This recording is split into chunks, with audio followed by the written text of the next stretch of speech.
We are going to do something a little bit different today. This is a viewer request, and it has to do with ways to augment your sound by placing stuff on your drums.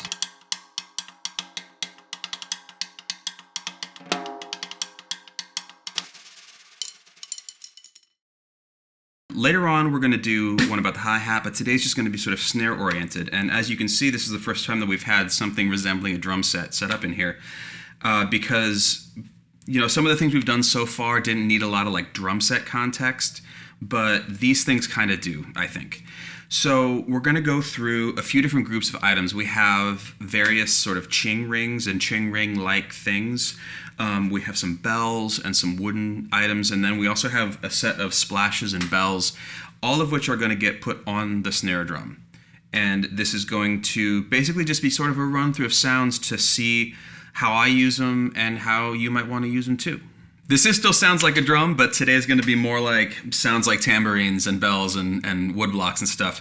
And we're going to start with Ching rings and Ching ring-like items. So what I have with me today is 3 of them, and what we're going to do is just sort of play a groove and put them on one at a time and see how they compare.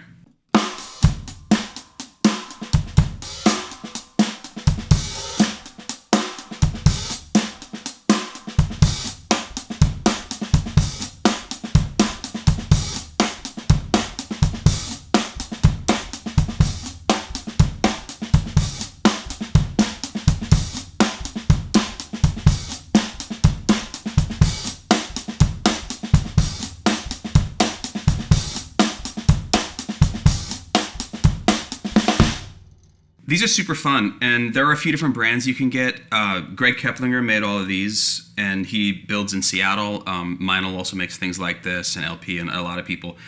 And they do 2 things that I like. One is they add a tambourine sound to your backbeats, and 2, they muffle the drum a little bit, so you get a combination of a nice kind of like toned down R&B sound. It sounds like there's some tape on there or something, and then it also adds in a little extra racket on top that sounds really nice. Some of these small ones, obviously they're originally intended to go on a hi-hat, but I like to play them on snare drum. And this more recent development is super fun, and you can catch the edge on rim shots, or you can hit this welded part here if you want to for cross stick. And you can also just hit it in the center so that it's only on the backbeats, and then the center hits don't have any sound on them. Just super fun. And they're also super fun because they're small. You can put them in your cymbal bag, or these ones even like in your stick bag, and just have them with you for when you want to change the sound up.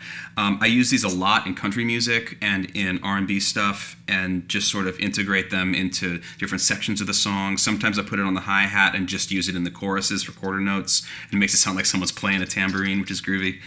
And they are just sort of like an immediate way to really change your snare sound around. So I'm going to set these aside, and we're going to move on to like bells and nuts and wood blocks, that kind of thing.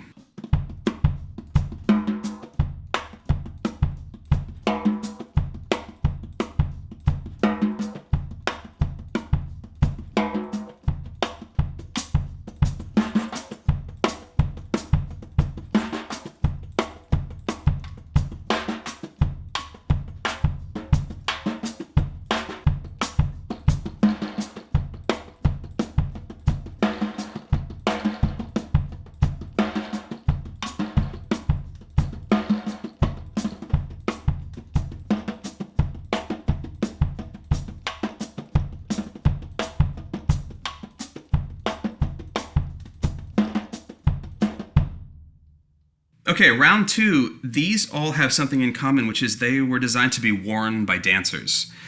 These bells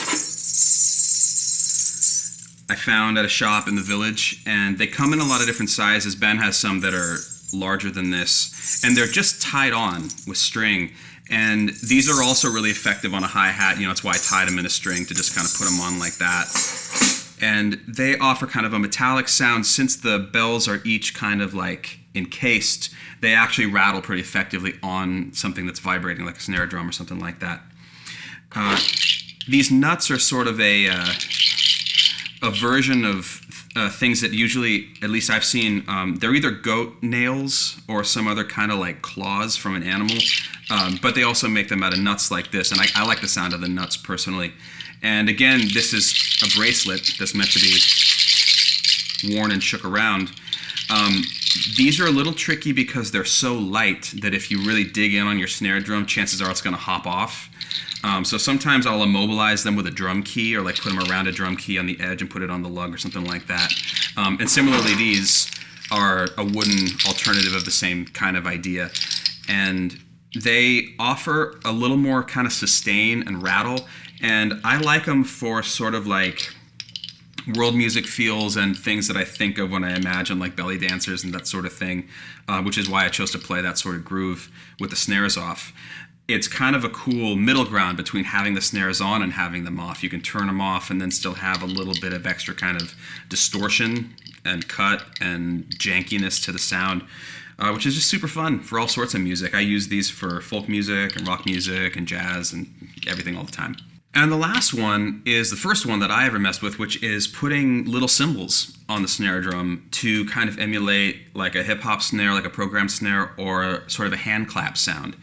And I brought two cymbals that are very different in structure and size, and then also a bell that gives an even, like a yet different sound. And so let's go through those three and then we'll talk about it.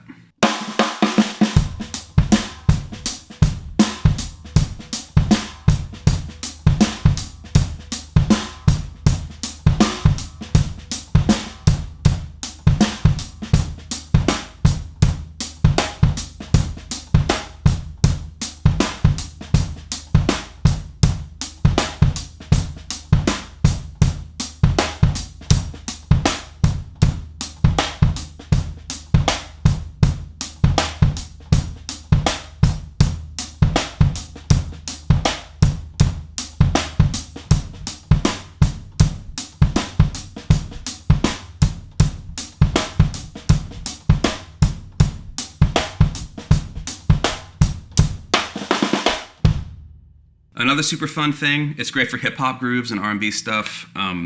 Any splash cymbal will do. They're all going to sound different. The lighter they are, I find, the better. This old UFIP that I've had forever is the one I use the most for this because it's really, really, really light. And I don't think I've ever actually used this as a cymbal. I've only ever really put it on a snare drum. And the bells are nice. Sometimes you can play on them with the stick. This one's a little bit light for that. It jumps around too much, but it's also a cool sound. Definitely the most muffling of the three. And the little 6 inches kind of in the middle. Most important thing about this kind of item is how to get it on and off the drum quickly. Super cheap little tip.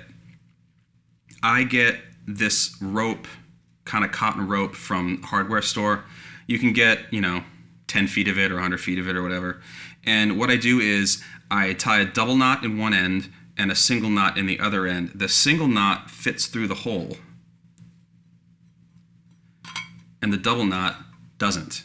And that means that you can pick the thing up and off the drum super duper fast, and it's not permanently inside of this thing. So if I want to use a different cymbal on a gig, I don't have to have 5 of these. I can just have one in my bag and pull it out and put it in a different cymbal. And then also, since it's just a piece of rope, if you lose it or it breaks or whatever, it's not a big loss. But you don't need to buy a product for this. I know there are things that exist that are for this purpose. You can just get rope. So hopefully this is some inspiration for you to throw some stuff on your drums or your cymbals. You can really try anything. I've seen a lot of homemade stuff.